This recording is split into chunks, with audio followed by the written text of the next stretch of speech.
Today, we'll build a simple to-do list app in under 3 minutes. If you've never coded in Flutter before, this is the perfect first video for you. If you haven't created a new Flutter project yet, go to View, Command Palette, type Flutter, and select New Project.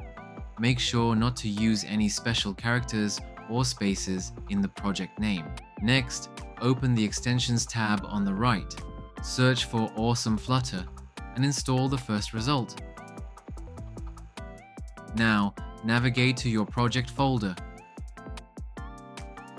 Right-click, select New File, and name it todolist.dart. Open the main .dart file, copy the first line import statement, then go to todolist.dart and paste it there. After that, type stateful, press Tab to confirm the option, and rename the class to ToDoList.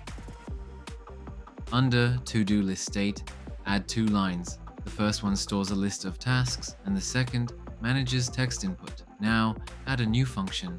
It checks if the input field is empty and does nothing if it is. Otherwise, it adds a new task to the list and clears the input field. Now, build the UI. Create the main structure using a scaffold. Add an app bar with a title. Wrap everything in a padding to ensure spacing. Add a column to organize UI elements. Inside the column, add a text field for user input linked to the controller. Add spacing for better layout. Add a button that triggers the function to add tasks. Add another spacer.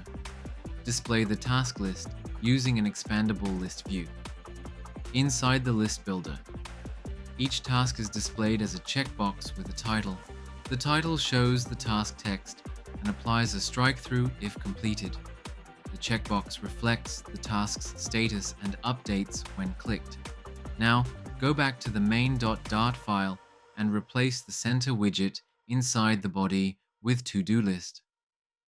This ensures that the To-Do List screen is displayed properly in the app. Now, let's test the app and see if everything works. Here, you can enter a new task in the text field and press the button to add it to the list.